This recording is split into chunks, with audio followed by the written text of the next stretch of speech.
Welcome to our C# Programming for Beginners course. Whether you're completely new to programming or looking to expand your skills, this course is designed to guide you through the fundamentals and beyond. The course is structured into several modules, each focusing on key aspects of C# programming. Module 1, set up your environment and get familiar with Visual Studio. Module 2, start programming with basic syntax and structure. Module 3, explore data types and variables. Module 4, working with strings and more. Module 5, use flow controls with if statements, loops, and other control structures. Module 6, using functions and methods to write reusable code. Module 7, learn object-oriented programming with classes, objects, and more. Module 8, handling and debugging errors. Module 9, file I/O. Along the way, you will also learn some finer tricks of the trade to make writing C# code easier. Make sure to code along with the tutorials. Practice is key. Try out different things and experiment with the code. It's a great way to learn. Regular practice will help reinforce what you learn. Let's get started and happy learning. In this module, we'll look at handling and debugging errors in your code. The ability to trace and find bugs and handling errors gracefully is very important when writing professional code. First, we'll demonstrate how to use the IDE to trace and find runtime errors. Then, we'll explain the different types of errors you can expect and how to catch errors that can cause your program to crash. Finally, we'll combine some of the things we've learned into a fun demo app that can calculate a person's age based on their date of birth. We'll create a new project in our solution and set it as the startup project. If you prefer, you can continue on an existing project or create a new solution. Please refer back to Module 1 for the detailed steps on how to create a project.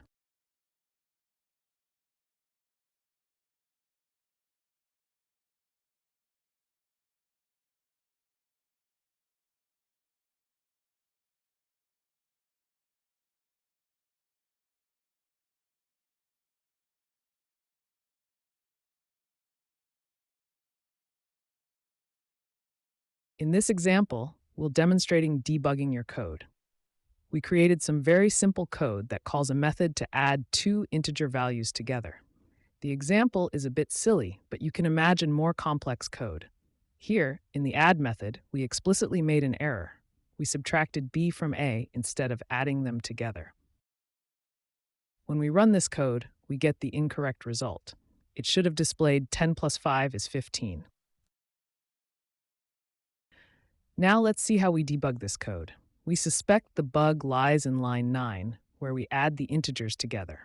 So in the gray area on the left, we click to set a breakpoint in our code. This will show as a red dot. When you want to remove the breakpoint, simply click the red dot again. When we run our program, it will stop at the breakpoint so we can examine our code. The highlighted line is the next statement to execute. We can inspect the values of the variables by hovering our mouse over them. Now, if we press F10, the editor will execute line 9 and move on to the next write line command. But here we see our result is incorrect. Let's stop the program by clicking the red stop button on the toolbar and run our program again. It stops at the breakpoint, but this time we'll press F11 to jump into the add method and trace the code further. We continue pressing F11 to execute the code line by line. Again, we can hover over the arguments to check that the correct values are passed through to the method. We execute the line of code with F11 and see the result value is incorrect. We found the bug in our code. Remember to stop the program before making changes to your code. Once the bug is fixed, you can remove all the breakpoints.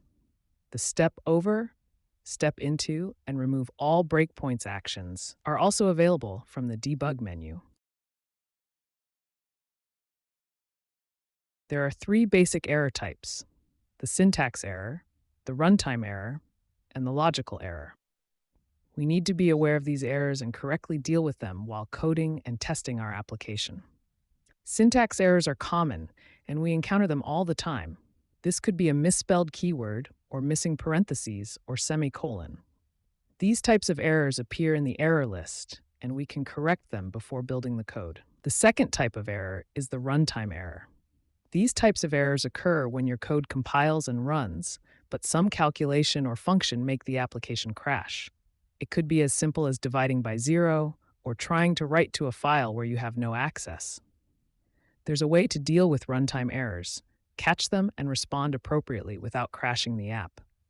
The third kind of error is the logical error. These are the most difficult to find and debug. Generally, we use the technique demonstrated in the previous example. Set breakpoints and run through our code section by section, checking variable values until we can narrow down the bug. It's good programming practice to test all your code using as many scenarios as possible. The worst kind of code is code that crashes because of an unhandled error. Let's see how we handle those runtime errors.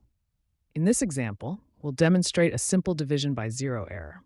First, we'll ask the user for a value to divide into 100.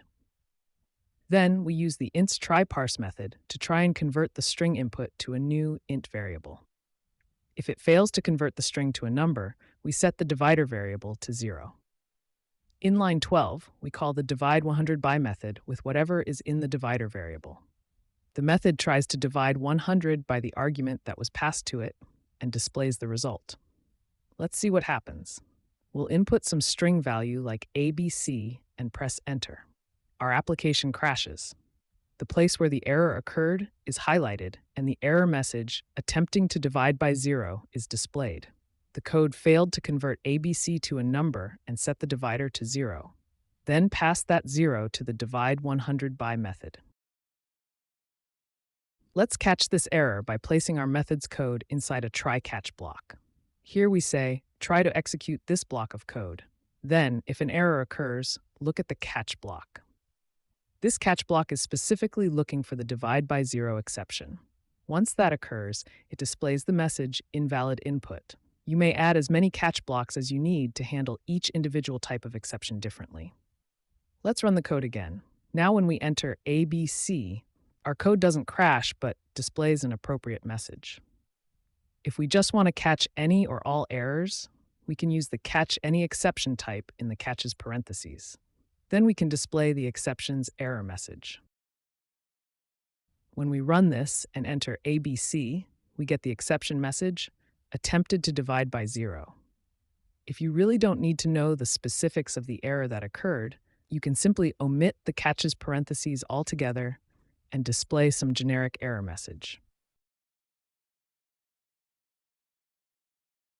Another statement of the catch block is the throw statement. This says, whatever the error was, throw it back to the code that called this method. This is useful when the method you're calling is lying in some library or other project that doesn't have access to the user interface, or simply wants the calling code to deal with the error in its own manner. So now, this error will bubble up to the calling statement in the main method, and we need to implement a try-catch block here to handle the error. If the method is never going to do anything with an error, we can omit its entire try-catch block. The exception will automatically be thrown back to the calling statement. There's another optional part to the try-catch block, the finally block. This block will always execute regardless if an error occurred or not. This is a good place to clean up some code, like closing files you may have opened, etc. For this example, we simply display the message, press any key to continue. Let's see the result. Let's create a demo app that calculates the age of a person. Along the way, we'll introduce the datetime object. This app will continue asking the user for a valid date of birth or to enter Q to quit.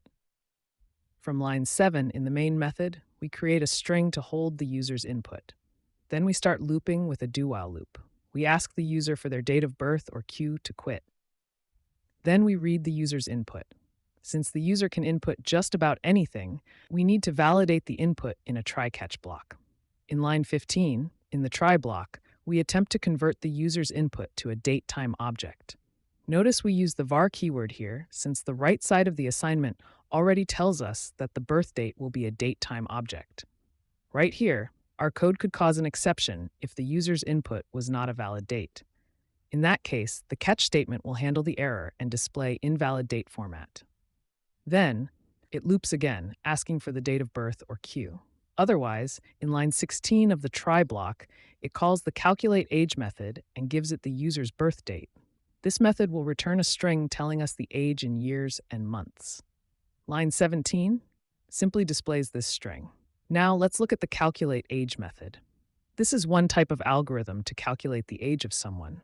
It takes a date-time object that represents the date of birth. First, in line 32, it gets the current date from the system using the date-time object's today property. Then, it subtracts the birth date's year and month from the current date to get the difference in years and months. Then, it simply checks if your birthday hasn't occurred yet, then subtract 1 from the year and month. In the last line of the method, it constructs a string that tells the age and returns the string to the calling method. Let's run this and see what happens. We first enter some invalid date to test our try-catch block code. Then we enter a valid date and see our calculate age method returns a string with the person's age in years and months. Finally, we enter Q to quit the app. Thank you for watching this module of the C# Beginners tutorial. We hope it was informative and educational. Should any of the concepts not be fully clear, please go back to the relevant section and watch it again. To continue on the course, check out the links below in the description for the next module. Remember to click the like button and subscribe to our channel to stay up to date with the latest new content at Learn with James.